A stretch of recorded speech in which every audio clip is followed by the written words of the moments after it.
Assalamu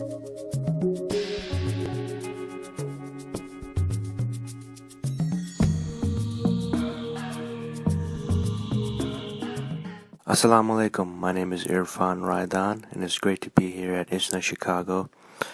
Last year myself and Christopher McCoy did this seminar on how to avoid common mistakes for mosque projects at ISNA Detroit last year, and we received a lot of positive feedback, so we decided to do it again this year at ISNA Chicago, and we brought along two other panelists with us, Seema Alavi and also Rahim Akbar. So we hope to have a very informative and engaging seminar for you today. And I'd like to get started with one of the first projects that I worked on in the Bay Area, and it's the Alameda Muslim League in Hayward, California. Here are some pictures from before the construction happened. Basically, the Alameda Muslim League is a small Fiji Muslim community in Hayward, California, and they have this building which they own. For about 7 years they were using part of the building downstairs as a mosque, and the rest of the building is office space upstairs, and they basically were using the facility without any problems for about 7 years, until one day one of their members parked in a neighbor's parking lot, and that neighbor happened to be a lawyer. So that lawyer obviously got upset and he sent a letter to the city. So the city came back and they told the mosque that, hey, you don't have a proper use permit to use this office building as a religious assembly or a mosque. So either you have to apply for the use permit and provide us drawings, or we have to shut down your mosque. So that's how they came across. They were referred to myself and another one of my associates, Iqbal Sarang, with IAS Designs, and we got together and we helped them to provide the drawings and basically legalize the space for them. And here are some pictures after the construction. A couple of points I want to bring up here is, one is make sure to have good relations with your neighbors. Whenever you start on any construction project, usually it goes to the city and they have a public hearing where the neighbors are invited to give their input. So you want to make sure to get ahead of that, and before you do any work or any project, make sure you already have good relations with your neighbors so they can be your ally and they can be in support of the project. The second thing is, don't build anything without a permit. In this particular case, they had done a lot of interior renovations to the building, bathrooms and wudu area, etc., without any drawings and without a permit. So when we came in, we had to help them to do everything legal, so and up to the current codes, building codes. And the third thing is, if you make any changes, or if you want to make any changes in the field during construction, make sure that you inform the architect first, because that way you can make sure that it's done right, and again done to proper codes. Because sometimes in the field the contractor is just trying to do things quickly and they want to try to save money for themselves. So it's better to make sure to inform the architect at all times what's going on, so he or she can help you get it done properly. And as you can see, we opened up the space, we added some windows so there's more light inside the prayer space, and then on the outside of the building we added some nice features like a trellis and some Islamic decorations, so it looks a lot better now. The next project I'd like to discuss is the Evergreen Islamic Center in San Jose, California. This is a 2.1 acre property in the foothills of San Jose, and when this project started, the Masjid board only talked to one contractor and got one estimate, which I believe was only a verbal estimate, of $1.4 million to build a mosque on this property. And unfortunately, the contractor, which although he was close on the building cost, he did not take into account the grading cost, because this site is a pretty steep slope on a hill. The cost for the retaining walls and the grading of the site was over $1 million. So that obviously pushed the budget of the project to $2.5 million, which was a pretty big change from when they started. So that obviously caused a lot of problems, and it's always important when you're looking at a property to make sure to take into account the site cost or the site preparation cost before you buy the property.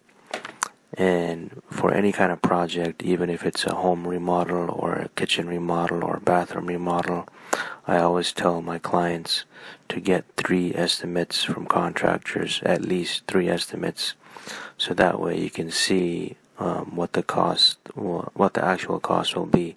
So if one guy says it's going to be $10,000, the other guy says $20,000, and one guy says $50,000, then you can actually see what the actual cost is going to be and pick the right one. And here are some current pictures of the building, which is still under construction. It's almost done. When I started this project, it was in 2006. Now it's 2015. I'm not involved in the project anymore, but they're still working on it, and alhamdulillah, it's almost done. So inshallah, pretty soon it'll be completed and they'll be able to use it. A couple of things I wanted to go over. We already talked about the site costs and getting multiple estimates from contractors. Another important thing is volunteers. My personal suggestion, based on my experience on working on these projects, is for mosques to hire professionals and don't rely on volunteers to do the work. Obviously, everybody likes to help out, and it's good to have volunteers, and you can save some money that way. But the problem with volunteers is that you can't rely on them to get the job done properly on time. So the thing with hired professionals is, if they're not doing the job, you can always fire them. You can let them go. You can get rid of them. For volunteers, it's not that easy to get rid of people as a volunteer, and sometimes they don't want to leave the project even if you want them to. So always go with the hired professional. Make sure to get the job done, and it's going to save you a lot of headache and money at the end.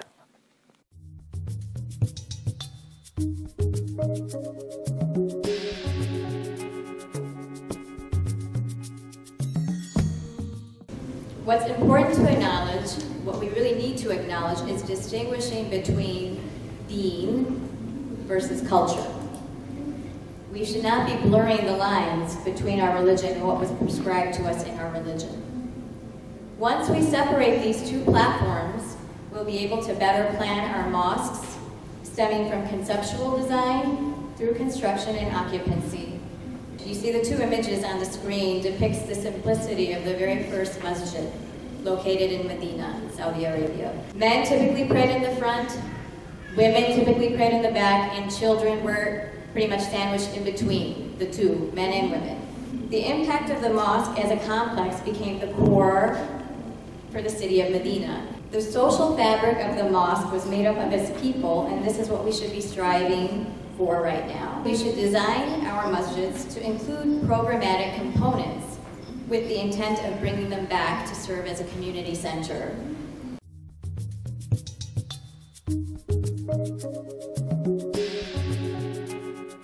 Some of the first masjids I designed were small, kind of rural masjids in Kentucky. Both of these held 25 people or so. One is in Eastern Kentucky or Prestonsburg, Kentucky. Very, very modest budget, very, very small communities.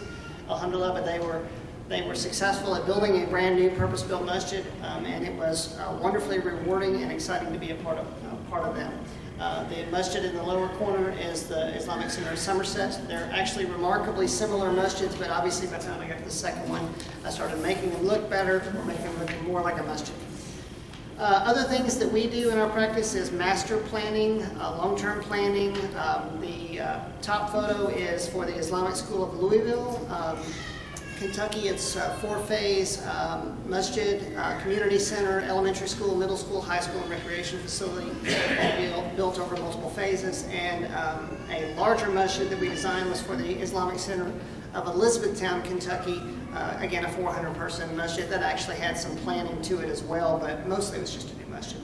Actually, that masjid replaced the first purpose-built masjid in the state of Kentucky. Some of the more infamous masjids I've designed, you may have heard of, is the Islamic Center of Murfreesboro, Tennessee. There was a lot of news about the people opposed to it, not about the way that it was designed, but about the people that were opposed to that project. We encountered that a lot, particularly in zoning hearings, public hearings. We're quite well versed at handling that situation. But the masjid in Tennessee was also a master plan. Actually, ironically, everybody refers to that masjid as a masjid. It's not. It's actually the multi-purpose hall, which is the lecture hall, that is used as a masjid, functions as a masjid, faces the Qibla, you know, has a mihrab, everything. But eventually it's going to be the multi-purpose hall. The big masjid is phase 3 after the school. So, you know, proper planning, we'll talk about that, can be very effective. Other masjids that I'm working on a large masjid in Dayton, Ohio that is nearing construction, or nearing the finishing of construction right now. Working on a Bosnian masjid in Louisville, another masjid in Nashville, Tennessee, and a renovation to a masjid in Williamson County, which is south of Nashville in Franklin, Tennessee. This is actually one in Minnesota that we're working on. This is fresh off the boards. Again, it's a large planning project for a 30-acre property for, again, 4-phase, big masjid that can grow from a multi-purpose masjid to a big masjid to a school and other facilities. So we've done many different aspects of masjid design. Some of the key things that I've learned from this is how you organize your community.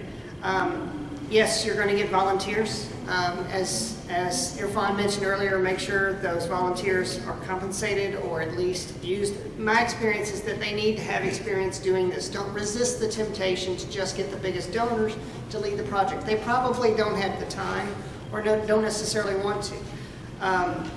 Hire experienced professionals, architects, engineers that have done this type of work. They may not even be Muslim, but they still may be a better professional for you.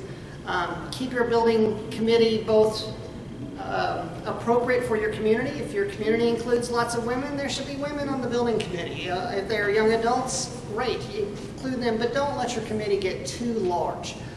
You've got to be effective at being able to make decisions.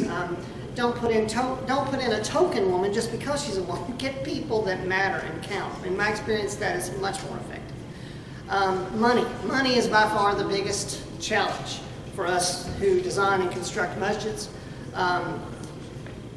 A lot of masjids go in thinking cheap. Oh, brother, we can only do so much. We only have such little money. Every masjid has too little money to start with. You're not the only one that does that. It takes a lot of money to build a building. Masjids are not particularly expensive buildings, but building is.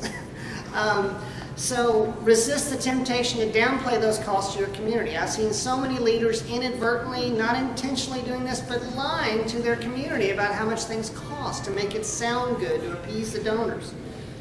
Realize there's a difference between pledge and donations, and I just can't emphasize that enough.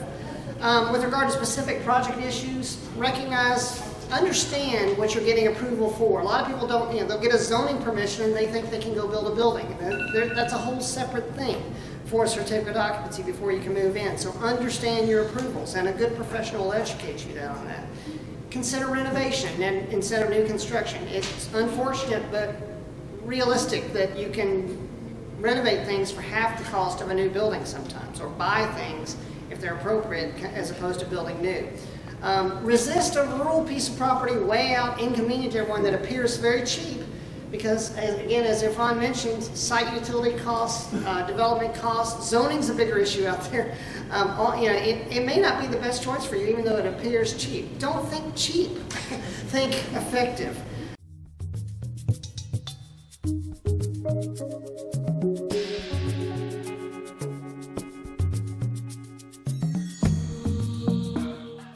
We should begin with the architectural planning, and we should have a concept in mind of what kind of mihrab or what kind of masjid or what kind of architecture we're going to have.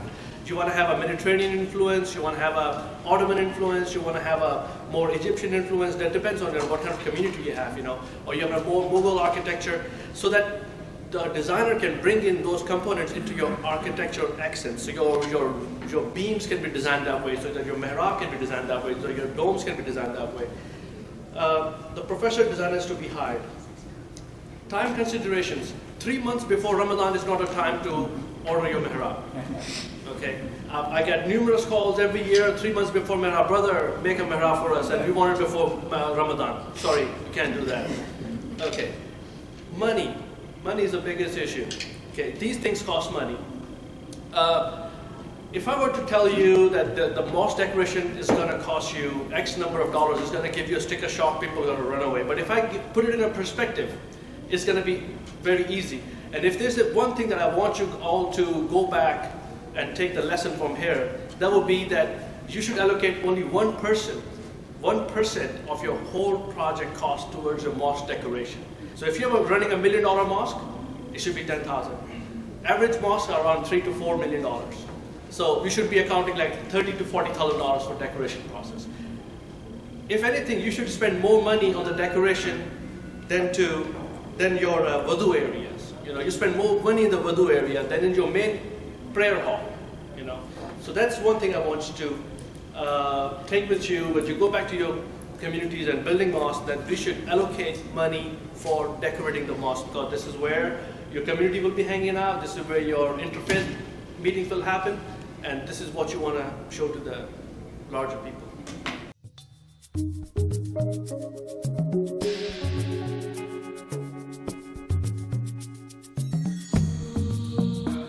That's how I take my projects. People contact me through my Facebook or by word of mouth, and it starts with exactly with the picture and dimensions. Right. They give me that, I propose them, here are 2-3 different solutions, and the client drives the design selection process. When you have a set of drawings, that's considered a legal document. So the architect is the legal owner of that document, so you cannot make any changes without the architect's permission. And then, like you said, the architect is kind of like your lawyer if you go to court. So the city is kind of like the court, and the architect is like your lawyer. So when you're communicating with the city, the masjid should not directly talk to the city. You should go, just like if you're going to court, you don't talk to the judge directly. You should go through your lawyer. You always let the architect represent you, because he's the one who knows all the legal language, design and construction in the court of the city and the county. There's a difference in different parts of the country. In California, it's very strict. It's called the American with Disabilities Act, ADA. So most of the time, what we suggest is that you're designing a public building. So the difference between a private residence, which you can do whatever you want because it's your private residence. If you're doing a public building which is open to anyone at any time, can come in and use it, you have to make it accessible to everyone. That's the law in most states. I think it's a federal law too now. So basically, you have to have accessible bathrooms with handrails, and you have to have a ramp and everything. So what we recommend people is, don't try to argue and fight it. Just do it because that's the right thing to do. At the end of the day, we want to make our masjids accessible to everyone. So just, make sure that you get it done properly, and that's what the architect is there to help you get it done. There are certain examples that we've seen in the United States, that I've seen certain masjids. I think Irvine, California is one of them, that actually creates a buffer zone. They have a low height partition that is like halfway in between the masjids where the women are based to be praying, where they pray, It's a removable, kind of a low height partition, and then some areas have actually chairs that they use, like, you know, they have actual chairs that they use as a buffer. Others have used like sandblasted, you know, glass walls that still penetrate light to come through, where you still have a lot of light and natural, you know, elements to give you the barrier as well as the openness. But there are ways to renovate the existing spaces that we have, and that's where we have to bring in professionals to come in and kind of help manipulate, redirect, or redesign those spaces to help incorporate the women to use those main musalla areas, if possible. I was on a masjid committee as a volunteer for our project. So what we did, we had a small committee, but what we did is during each step of the design process, we sent out to a few select individuals in the community who we know that are involved, and you know, we picked women, youth, and different people, and then we collected all that information and we gave it to the architect, and you know, so we tried to get input from several people in the community, so that way that we know that, you know, we're not just doing what we want. We want to make sure that we get as much input as we can. In addition to this comment is, if you give your designers, architects, and artists liberty to use their aesthetic skill, they will come up with a much better solution for your product than if you were to direct them on every single step of the way. And you're going to end up with a product which neither you will like nor will be supported by the architect or the designer. Jazakallah khair for attending our mosque panel talk. We hope to see you again next year, inshallah.